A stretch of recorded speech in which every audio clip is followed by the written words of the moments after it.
ঈমানদার কিন্তু আল্লাহর জিকির করে না, আল্লাহর জিকির থেকে একেবারে গাফেল। সকাল থেকে দুপুর হয়ে গেল, মুখ দিয়ে আল্লাহ রাব্বুল ইজ্জতের মহব্বতে আল্লাহকে ডাকলেন না।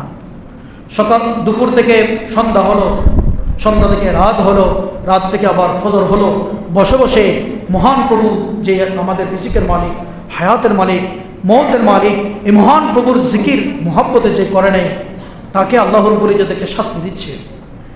আমার জিকির না করে, আমাকে স্মরণ না করে তুমি কি লাভবান হয়েছ? দেখো সূরাতুজ যুখরাফ আল্লাহ ইরশাদ করেছেন, ওমান ইয়াশু আন যিকরির রহমান, যে ব্যক্তি রহমানের দয়াময়ের জিকির থেকে, রহমানের দয়াময়ের স্মরণ থেকে যে নিজেকে বিচ্ছিন্ন করে নিল, নুকাইয়িদ লাহু শাইতানা, আমি আল্লাহ আমার পক্ষ থেকে তার জন্য একটা শয়তান নিযুক্ত করে দিই, যে শয়তান ফাহুয়া লাহু করিন, যে শয়তান তার একেবারে বন্ধু হয়ে যায়, তার সাথে সাথে থাকে। ওয়া ইন্নাহুম লায়াসুদ্দুনহুম আনিস সাবিল, আল্লাহর জিকির না করার কারণে আল্লাহর পক্ষ থেকে যে একটা শয়তান নিযুক্ত হয়ে যায়, এই শয়তানের ডিউটি হচ্ছে যেই বান্দা আল্লাহর জিকির থেকে মাহরুম, তাকে সব সময় সত্য পথ থেকে দূরে রাখা।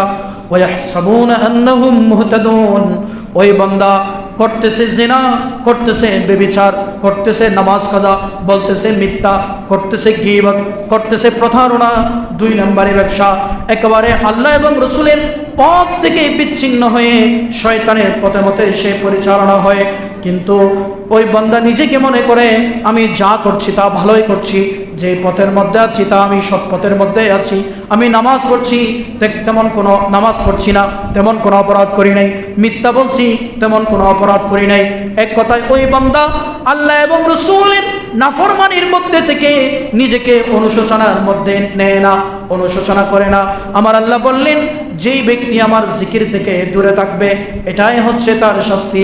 আর যখন থেকে বান্দা আল্লাহর জিকির শুরু করে দেয়, শয়তান ওই বান্দার শরীর থেকে তার প্রভাব মুক্ত করে দেয়। জিকির করার সাথে সাথে কলব জিন্দা হয়, জিকির করার সাথে সাথে কলবের শান্তি চলে আসে, শয়তান ওই বান্দার শরীরের উপরে আর কোনো ধরনের প্রভাব বিস্তার করতে পারে না। বড় করে বলুন সুবহানাল্লাহ। হাঁটতে